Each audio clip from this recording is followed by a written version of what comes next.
Shalom, good afternoon, ladies and gentlemen. I'm David Mencer, Israeli government spokesman for the National Public Diplomacy Directorate here in the Office of the Prime Minister. This Monday, the 10th of March, day 521 of the October 7th war. Just two quick updates from me, and then we'll go straight to your questions. Please remember to put your questions in the chat, together with your news outlet, and we will take your questions. Let me start with the latest on Israel's effort to get our hostages home. Israel has accepted the invitation by the mediating countries, backed by the US, to send a delegation to Doha today. It was discussed at yesterday's Security Cabinet meeting. Israel's goals are by now well known: the return of all of our hostages, the elimination of the Hamas military and also their governmental capabilities, and the removal of the terrorist threat to our people. Returning to the reality that preceded the murderous attacks of October the 7th, 2023 is simply not an option for Israel. So this idea that you can somehow go back to the status quo is not an option. Hamas cannot create these wars every 2 or 3 years and then just go back and start all over again. Not again. Next to Syria and the truly disturbing images documenting what is a massacre of civilians in Syria. As HTS took over Syria, Israel cautioned the world to judge Syria's new regime by their actions rather than their words. And unfortunately, here it is. The dangerous reality and the brutality of jihadist rule and jihadi terrorism. Israel will not tolerate the presence of terrorist elements and armed forces that pose a threat to our citizens in the security area in southern Syria. And attempts by the regime's forces and terrorist organizations to establish themselves in the region will be thwarted. On these massacres, Israel's Foreign Minister Gideon Sa'ar has made clear that the dangers of the HTS regime with the massacre of civilians, Alawites and Christians.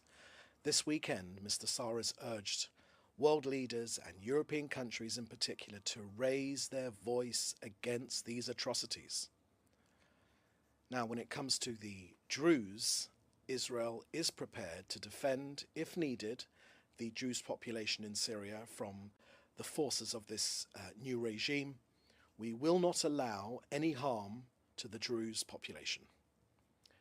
Okay, that's the last at the end of our briefing. Please put your questions in the chat together with your news outlet, and we will take some, and all of your questions indeed. Okay, first question here I can see is from George Dastis from EFE, the Spanish news agency. Any comments on Bola's statements on TV interviews yesterday? Is Israel concerned that the US might prioritize the release of hostages with American citizenship over others? Thank you for that question, George. No, we're not concerned about that at all, because we understand that the relationship between this White House and this government is as close as it has ever been. Our Prime Minister has called President Trump Israel's closest friend that we've ever had in the White House. And we are standing shoulder to shoulder to fight this enemy. And let me also share with you that when it comes to our objectives, we are absolutely in step with our American allies.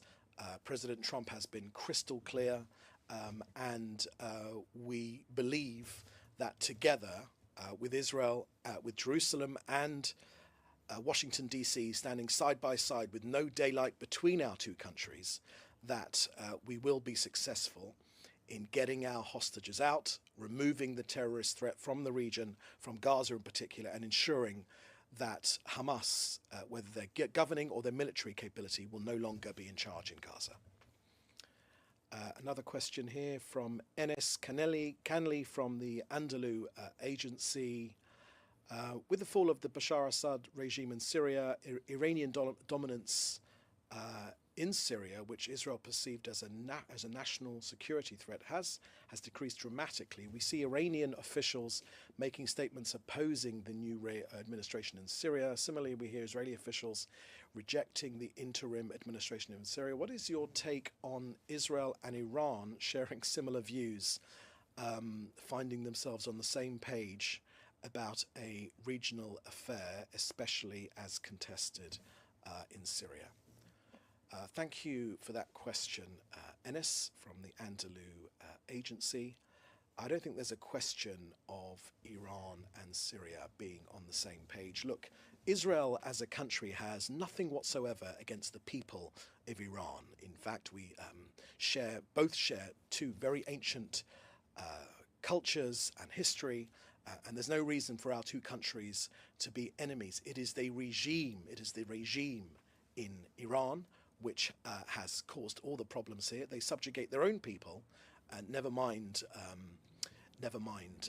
Israel. And they've been nothing but a source of terror. They've sought to strangle Israel with a circling of terrorist organization, their proxies, to try and strangle this country. We've pushed them back. Now, just last week, when it comes to the regime, the Israeli Air Force conducted a joint aerial exercise with the US Air Force. Now, this exercise was aimed at strengthening and maintaining the long-standing cooperation between the forces between our two countries, while also expanding connectivity and building integrated capabilities for a range of scenarios.